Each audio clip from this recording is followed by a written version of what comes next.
What is going on, everybody? Welcome to episode 17 of Let's Be Frank with your friendly neighborhood bull, Frank Mattis, brought to you by the Old City Sports Network. Happy Monday, and I hope everybody had a great Thanksgiving. I did, being with friends, family, the girlfriend, lots of good stuff.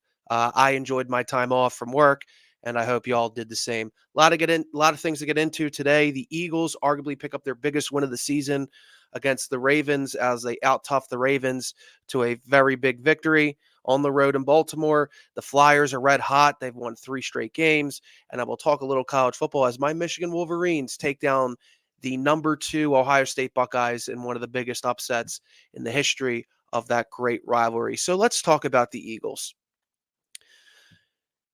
A lot's been said during this winning streak prior to this Ravens game. At that point, it would be 7 wins. Who did they really beat? There was a lot of Browns, Giants, Jaguars, the Cowboys without Dak, the Bengals who have just a terrible defense despite having a great offense. The Rams are middle of the road, the Commanders are frauds. A lot's been said that the Eagles haven't beaten anybody. Well, you can't say that anymore because they get a huge win against a Super Bowl contender in the Baltimore Ravens, a very huge victory for them, a victory that, even last week on this pod, I was like, I could see them losing this game, because the Ravens are a really good team. And when they're on Lamar and Derrick Henry specifically, they're really tough to beat. And, I wouldn't have been shocked if they lost this game, but they won and they won pretty handedly. And this defense, man, they just keep doing it week in and week out. There's no question that this defense is for real. They have gone up against all different types of offenses with all different types of quarterbacks. They doesn't matter what you do, you could run the ball, throw the ball, doesn't matter who your receivers are. This defense is game, and this defense is for real. Despite allowing 372 yards and 24 first downs, they pretty much kept this Baltimore offense in check. It was sort of a bend don't break effort. They made plays when they needed to and to force field goal opportunities. Obviously, Justin Tucker's continues to struggle, and it seems like his best is behind him, and that's going to be something that Baltimore is going to have to look at as they go into the postseason because special teams are huge. He's been Mr. Reliable. He's been arguably one of the best kickers I've ever seen in my lifetime. But he seems to have the yips, and by forcing them to kick field goals as opposed to allowing touchdowns was huge, and that's exactly what the Eagles wanted to do. This was a great effort defensively. Some of those yards, as I pointed out, the 372. Obviously, late in the game, Lamar had a big run, so the stats were a little bit inflated when the game was out of hand. Credit to the defense. They just continue to get better. The usual suspects, Jalen Carter, Zach Bond, Kenyon Mitchell, Cooper DeJean. I mean, what is there to say? These guys are playing at an elite level. You have two really good rookie standout cornerbacks that are going to be a mainstay in this defense and on this team for many years to come. They just continue to do their job. And it's beautiful to watch. I mean, that tackle by Cooper DeJean is just a thing of beauty. I mean, this defense just continues to fly around at a high level. They continue to be where they need to be, and it's beautiful to watch. And all 3 levels, D-line, linebacking core, secondary, they all play great. Jalen Carter is just an absolute game wrecker. The guy, I don't know how he fell to us at 9. I mean, you got to be kicking yourselves for not drafting this kid. This kid is an absolute beast. When he's focused, he's dialed in, and he doesn't freelance. He's unblockable. And some of the Baltimore Ravens offensive linemen's got away with some holds, and I don't blame them. Because that's the type of guy he is. He's going to wreck your game, and you know he's just he's been fantastic. And I still don't know how he fell to 9. Zach Bond continues to make plays. You know, throughout the game, just a tremendous player. That blitz that he had that forced the field goal opportunity was huge. The guy's just been incredible. And like I've been saying all year long, you got to pay the man. I don't care if you got to pay, $11 million, whatever the number is. If you got to pay $1 more, $1 million more because a team wants to pay them. you gotta keep him. You gotta keep him because the guy has been, a revelation at that position. Some guys that I've been critical of on the defensive side of the ball that I want to give love to, and that's Chauncey Gardner Johnson. I was very critical early on in the season. If you're going to talk trash, you better back it up. I raked him over the coals specifically for the Buccaneers game, but these last couple games at a high level, and it's good to see. And I have no problem if he's going to talk smack. If he's gonna lay the boom and he's going to be consistent, I have no problem with it. The team feeds off of that, and the he creates vibes, the good vibes, positive vibes, because of it, and the team resonates with that, and they kind of feed off of that. So I have no problem with his performance over the last 3 games. I think he's been playing at a very high level. Jordan Davis has had back-to-back good games. That's going to be key, obviously, with Brandon Graham down. And if Jalen Carter needs a rest, he needs to step up. He's been primarily just a run stopper, but these last couple games he's been playing at a high level, and he'll definitely get more snaps. So I'm very impressed by him. Um, Guys like Nolan Smith and Jalex Hunt really showed up in this game. They played very well. That's going to be key with Brandon Graham being out, and I really like what I see from those guys. Nolan Smith's been having a really good year. And, Jalex Hunt is getting more and more snaps. He got half a sack on that blitz from Zach Bond. So he'll definitely get more snaps. And I'm really liking what I'm seeing from him. I'm really liking what I'm seeing from this defense overall. Just a tremendous job. Reed Blankenship got banged up, got a concussion in the game. We'll see, what his health is down the line. But it's good knowing that the other safety position, the other guy, the other safety position is playing at a high level, and Chauncey Gardner Johnson, who I was critical of, and a lot of people were critical of, but he's playing consistent football, and he brings a swagger to that team. And when he's playing well, the team's playing well. It's a really tough defense to go up against. I mean, just a tremendous job by these guys. I mean, Vic Fangio to me he has to be the front runner for assistant coach of the year. I mean, it's night and day from last year, and any Eagles fan could tell you that. I mean, you talk about a defense that would just give up a ton of yards and would just give up touchdowns at the worst spot. They didn't tackle well. They gave too much of a cushion. But if they do give up yards, they don't give up a lot of touchdowns. So again, credit to this defense. Just tremendous performance by them. Against a high potent offense. Lamar didn't look all that great throughout the game. I mean, his numbers are definitely inflated. He was 23 of 36 for 237 yards and 2 touchdowns. He had 8 carries for 79 yards, but that was when the game was out of hand when he got some of those yards. They kept him contained. They didn't allow him to, break off big plays. When he got pressured, especially when he was in his own end zone, he missed some throws. He just didn't seem like Lamar Jackson, like that we're all accustomed to. And that's credit to the defense. They put pressure on him and they got him flustered, and he wasn't the same Lamar Jackson that we're accustomed to seeing. So again, great job by the defense. The Eagles offense, a slow start, again, but they always finish strong. Saquon Barkley, the front runner of the MVP, who won the battle of the running backs between him and Derrick Henry.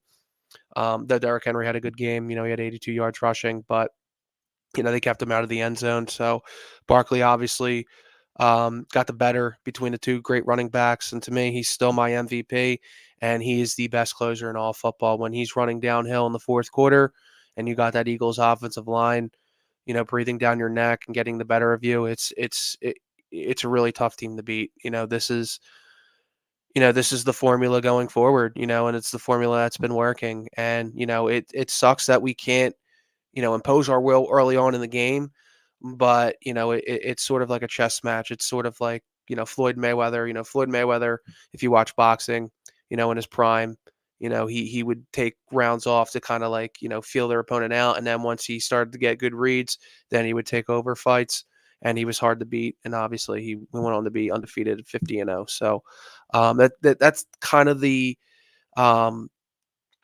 analogy with this Eagles offense. They kind of start off slow, get their feet wet, kind of see some things, and then impose their will as the game gets later. Just great job finishing strong by the Eagles offense with Saquon Barkley and that O line. Serious question: who can guard AJ Brown? Anyone? I mean, this guy. I mean, you want to talk about having a appropriate nickname of always open, because this guy is always open. He's not just, you look at him and you look at his physicality, you think he's just a guy who can just win one-on-one balls, but he's just very smooth in terms of his route running. He can run any route.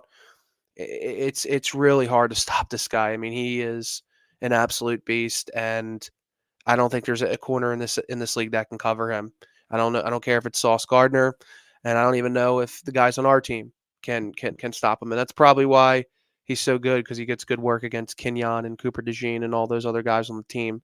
But AJ Brown just, he's always open, and you could not have a more appropriate nickname for that guy.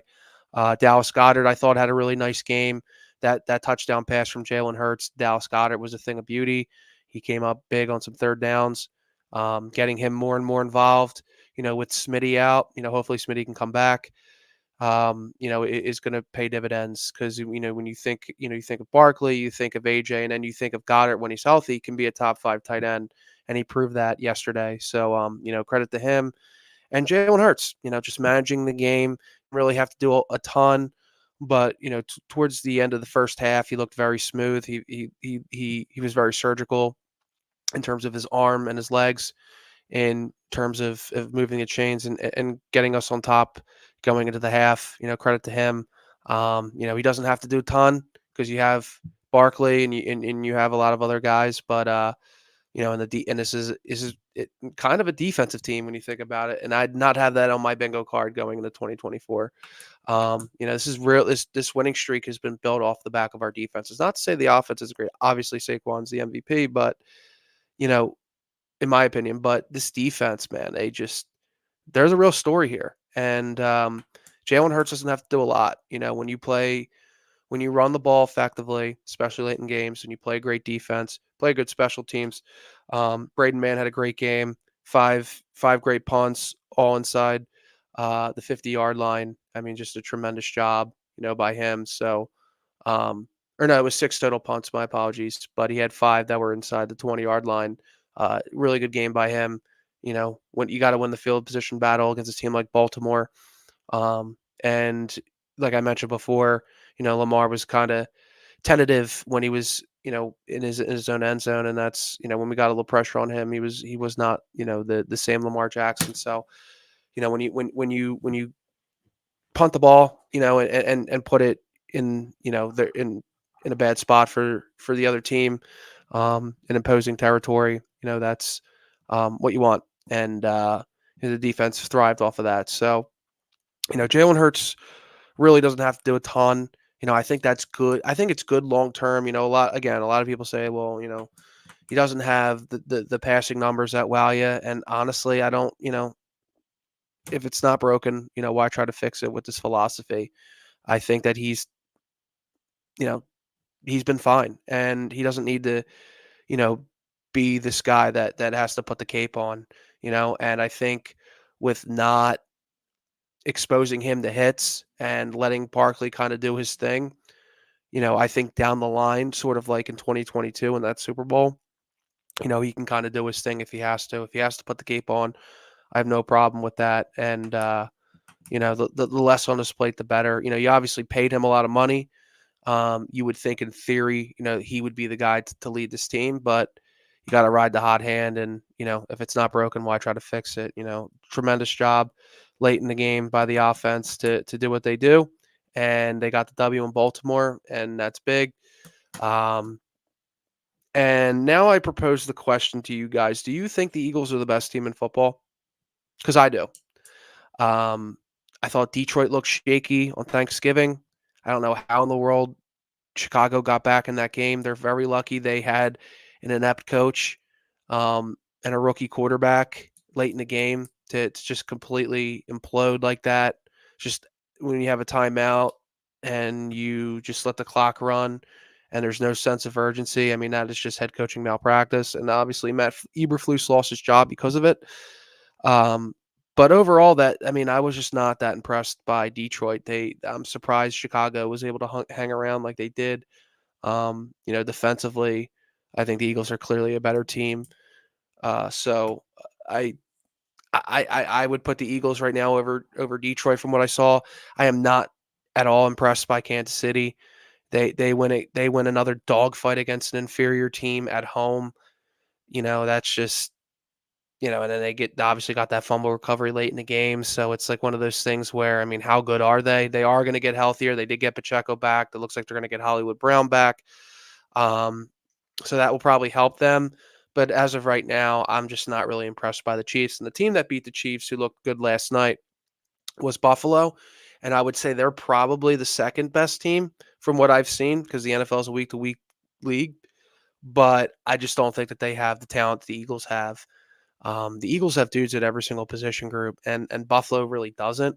But they're playing at a high level, and Josh Allen's incredible. So, to me right now, I think it's between Barkley and Allen for MVP. So that should be very interesting. But other than that, I don't see another team that's better than the Eagles. I think the Eagles are the best team in the NFL right now. They're playing great in all three phases of the game, and they did it against one of the best teams in Baltimore.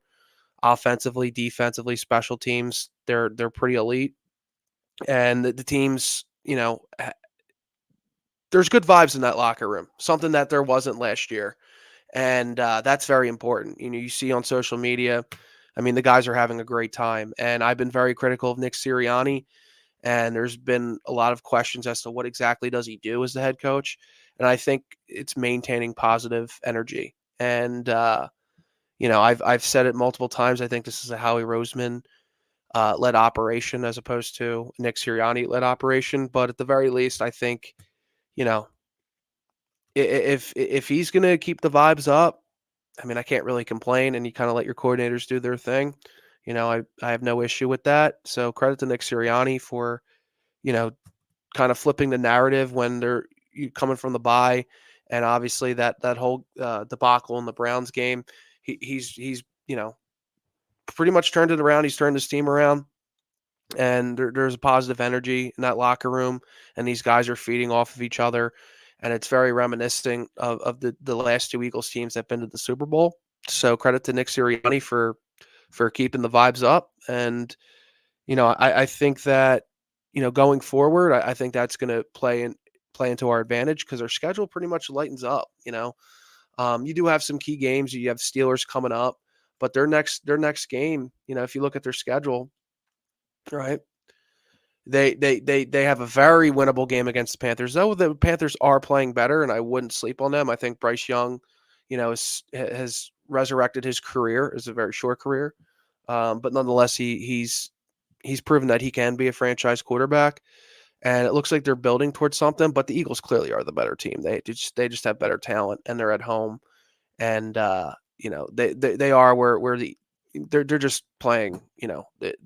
Are, like I said, the best team in football. Regardless of how good they are, they should beat them handedly. And then the next week they play the Steelers, who they have a new lease on life with Russell Wilson. Obviously Mike Tomlin, year in and year out, despite everyone expecting them to fall off, they just always find a way to play consistent football. They're one of the best organizations in all of football. Their defense is tremendous, but I think Eagles have a little bit more juice, and especially offensively. Defensively, they're two of the best teams in the NFL, so that should be interesting. And then at the Commanders, the Commanders had a nice bounce back win against the Tennessee Titans yesterday. Granted, it is the Tennessee Titans, but at least the Tennessee Titans can play good defense, and they couldn't stop a nosebleed yesterday. So that's, for the Commanders' sake, that's a good sign. But then the Eagles finish off the season with the Cowboys and Giants, two W's. I mean, really, when you think about it, I mean, you have at least three W's between the Panthers, Cowboys, and Giants in theory. So that puts you to 13 and 2. But then the really tough games are the Steelers and the Commanders, and I think the Eagles are better than those two teams. The Eagles already beat the Commanders, and the Steelers, really to me are the toughest test. I just think the Eagles have better players and they're at home. So It's going to be very interesting down the line. But I think the Eagles, because if the Lions lose on Thursday against the Packers, they're no longer the number one seed. So, um, for the moment, it would be the Eagles, and then obviously if the Vikings win, and they're in the mix as well. So there's going to be a lot of interesting football down the line. I mean, you look at a team like the Lions. Let's look at their schedule. Um, because they're right now the one seed. So they obviously have to play the Packers, which at home, but that's not going to be an easy game. Packers are good, and then they got to play the Buffalo Bills, which should be a great game. The Bills are red hot, so those two games are really tough. They're at Chicago in the cold. Who knows? Usually now that they have an interim coach and I believe it's Thomas Brown. It was the interim OC. Now they're um, they obviously played well against the Lions. We'll see what happens there. Then they're at San Fran. San Fran seems like they're dead in the water, but that AFC, or excuse me, that NFC West is pretty wide open. They're pretty all those teams are pretty close to one another. If they're in the mix, that's obviously going to be a tough game. And then they finish off the seasons with the Vikings. So they got some tough battles to get, really tough games. Vikings, Bills, Packers, at the Bears and the Colts, not a gimme. And then at the 49ers, who knows where there are. So none of those games are gimmies compared to the Eagles. So the Eagles have a very clear pathway to getting the one seed. And if they keep playing the way that they're playing, they're going to get that one seed. So shout out to the Eagles on a huge win, their biggest win of the year. And I think they're the best team in football.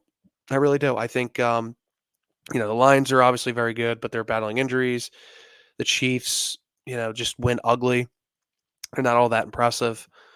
And then the Bills, who I think are very impressive, I think don't have the talent like the Eagles have. So that's why I have the Eagles as my number one team. And then we get to the Flyers, who look tremendous, who have been looking tremendous in the last three games. They obviously won three straight. Travis Konechny on Friday against the Rangers was incredible, 2 goals. And then Mitch Goffmania strikes again in overtime, his third overtime winning goal. I mean, this guy is just incredible, man. And, I said, a couple weeks ago about TK and Mitch Goff being the guys of this team. And, I also mentioned that I don't know if that's going to be enough, but at the very least, those two guys give us a shot. And I really hope the front office is watching and seeing that, hey, like we have something here. Let's not squander it. Let's get guys in here, if we can in the trade deadline. Let's maximize the primes of Travis Konechny and Matvei Michkov.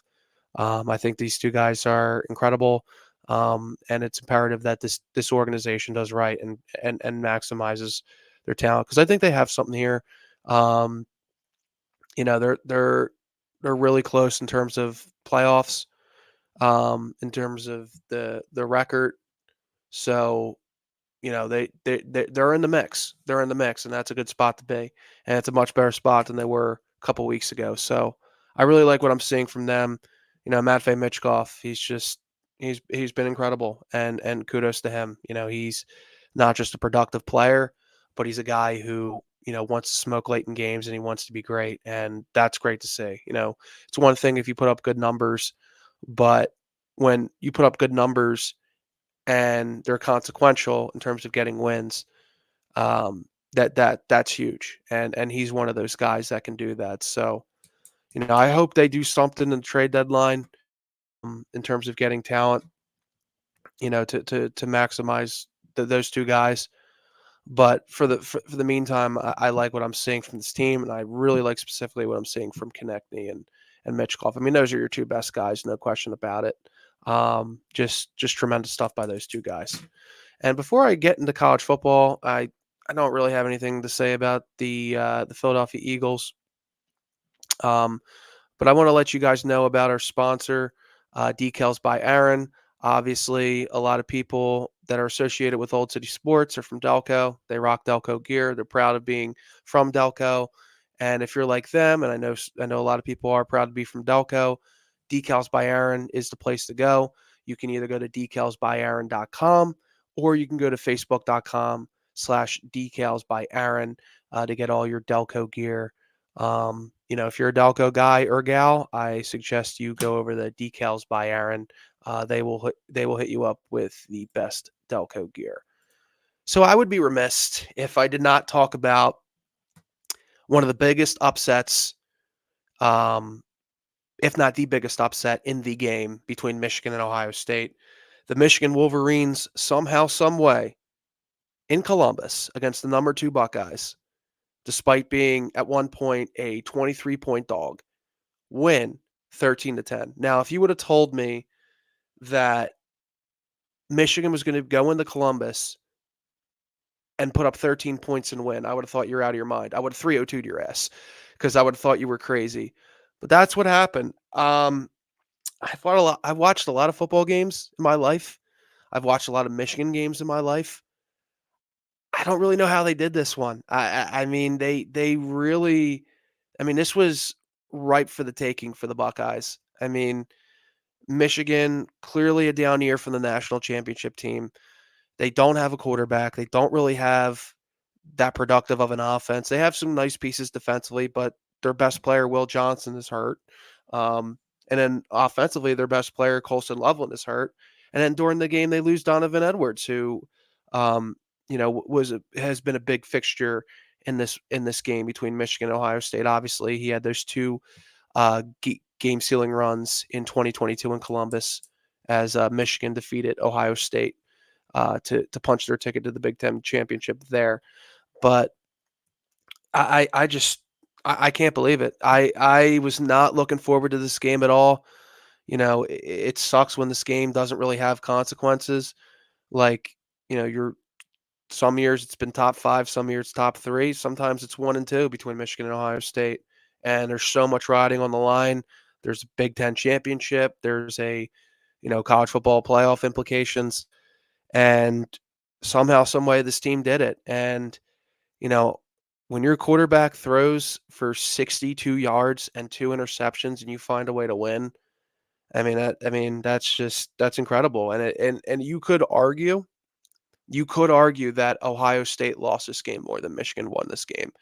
I mean, I don't know why they didn't try to attack Michigan's secondary without Will Johnson. You have Jeremiah Smith, you have Mekhi Buka, you have two good running backs um, to attack the edges of Michigan because Michigan's strength of their team is their interior defensive line with Mason Graham and Kenneth Grant. So I don't know what in the world Chip Kelly was dialing up in this game. He just wanted to run right at the wall. That is Kenneth Grant and Mason Graham for whatever reason, and they've had plenty of opportunities. With turnovers from Michigan, they had good field positioning at some points of the game, and Will Howard, their quarterback, just completely choked away that game as well as their kicker, and it was painful to watch. Obviously, I loved it, but it's sort of like, oof. I mean, how do you blow that game? And when you had all the opportunities to do so, um, just a credible job by Sharon Moore in Michigan to bend and don't break and force them to kick field goals and force Will Howard to make mistakes and they did that. And credit to Sharon Moore. After the Illinois game, I'll be honest, I was questioning whether or not Sharon Moore was the guy. Being you come off the bye after losing to that Washington team, who I thought they should have beat, and you only put up 7 points after an additional week of preparation against Illinois. And I was like, this is unacceptable. This will not be tolerated at Michigan. And throughout the year, obviously they lost to Oregon as well. Oregon's obviously the number 1 team in the country, so you can't really lose sleep over that. I mean, Oregon just seems like the real deal Holyfield, and they just don't have the horses to compete. And then the not the Illinois game, the Indiana game, they did some nice things, but it's just not where they need to be. And then they had that blowout win against Northwestern, and you had a little bit of confidence going in the game, but you just weren't. You were pessimistic because Ohio State has a lot to play for, where Michigan sort of doesn't. But Sharon Moore gets it, and my faith in him is restored because he clearly understands The goal was to beat Ohio State no matter what, even if the season unravels, even if you just don't have the guys, you don't have the quarterback.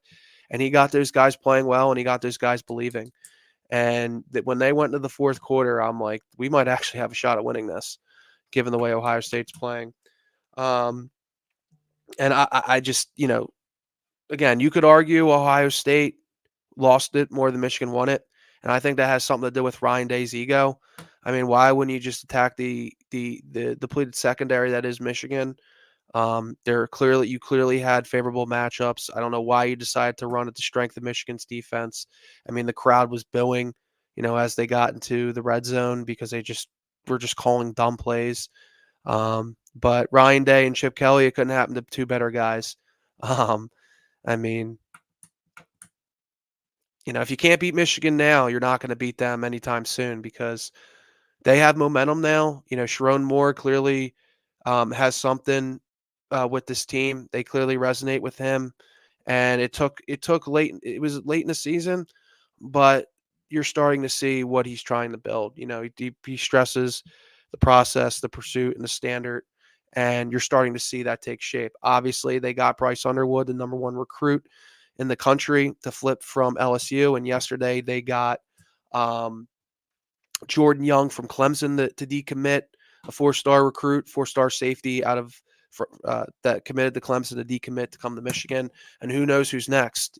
Because with NIL and that being a huge thing, and the transfer portal being very prevalent, I think Michigan realizes this year because the last couple of years they didn't really have. I mean, obviously JJ McCarthy was like a five-star recruit, but they didn't really have a team comprised of NIL transfer portal guys, right? These were homegrown talented guys, or homegrown talent that they developed, and Sharon Moore was one of those guys. But they realized that that's not enough, and you have to um, you know venture out and put a premium on NIL and the transfer portal, and they're starting to do that. You don't want to put all your eggs in that basket, a la Ohio State, who had a $20 million roster and they lost to Michigan in their own stadium. I just that's just insane to me. I mean, wow. I mean, if you're not beating Michigan now, you're not beating them ever, in my opinion. Now next year you got to go to the big house. Next year you got to go up against a real quarterback, and who knows what else Michigan's going to get for next year. And as far as Khalil Mullings, just that on that third and six, where it seemed like he was going to lose a couple yards, breaks tackles and takes it to the red zone, which led to the Zavada game-winning kick, 13-10. Incredible stuff of legends that will live in Michigan lore forever. Just an incredible job by him to not quit and to find space and get the first down. Just a tremendous job by him. That's something that will be immortalized forever, beating Ohio State. So that's 4 in a row against the Buckeyes and Crying Ryan. And as far as the end of the game, theatrics with the planting of the flag. Listen, you got a problem with Michigan planting, the flag, at the middle of the field. Beat them all on the field. You had 4 quarters to do it. You had $20 million, $20 million in your roster, while Michigan, who is completely inept on offense, their quarterback, great story. I wish nothing but the best for Davis Warren. He is a leukemia survivor. He's not a great quarterback. I mean, he's just not a great quarterback. And when that guy only throws for 62 yards and 2 interceptions, and you still lose that game, that's on you, bro. Like, that's on you. And that's on Ryan Day trying to out tough Michigan. That's just not going to happen. That's the one. You might have a better quarterback, you might have a better defense, you might have better wide receivers. But the one thing you will never have over Michigan is toughness. You're never going to have toughness over Michigan. That's a fact. And Ryan Day's ego got the better of him with the play calling, as well as Chip Kelly, thinking that they could out tough Michigan and thinking that Michigan was just going to roll over because they were a 23-point dog. Well, that's not the case. And Michigan did just enough to win that game. And if you got a problem with them putting the flag in the middle of the field, You had 4 quarters to do something about it. Texas did that to Michigan early on this year in the Big House, and there was no riffraff. There was no, you know, childish antics of using pepper spray. I mean, what the hell are we doing here? And shout out to Jason Avant, former Eagle, Michigan man, taking the flag away from the Ohio State players trying to steal it. Credit to him. He's a real one. I met him early on this year at Chickies and Pete's. Great guy. We talked Michigan football. We talked the Eagles. He's a great dude, great hands, always reliable both on and off the field, and was very reliable there getting the flag, making sure those scumbags from Ohio don't take it, because that's what they are. They're scumbags. I'm sorry. I know there might be some of you that are good people and have nuance, but I just see a lot of garbage pail people in that stadium, and just the way the team acted because they didn't get their way, and despite having a $20 million roster and being 23-point favorites, couldn't get the job done. They acted the way they acted, and I have no problem with what Michigan did. Every college football team does it. It's part of what makes college football great. Um, there's no ill will, there's no animus in doing it.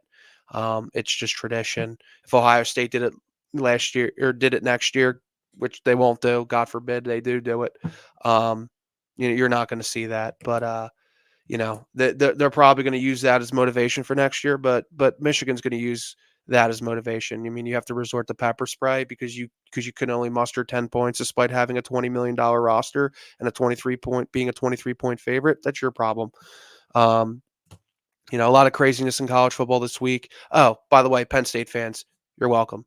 Um, because Michigan beat Ohio State, you now get a trip to the Big Ten championship. So thank your bull, when you see him. Thank your, thank a Michigan fan, not just me. Thank them all because we were responsible for getting you to the Big Ten championship, and you're welcome. You're very welcome. That's going to do it today. A lot of good stuff. It was a very good weekend with not just the holidays, but the Eagles getting a big win, Michigan upsetting Ohio State, and the Flyers remain red hot. Didn't really touch on the Sixers. Regular season basketball, it is what it is. With Embiid out, there's just not really that interesting, to be honest with you. It's we'll see. We'll see when they get everybody back. Maxey had a good game. I believe it was Saturday, but again, it is what it is. Talk to me in March and I'll get really invested. But if anything else interesting comes from that team, then I'll discuss it. But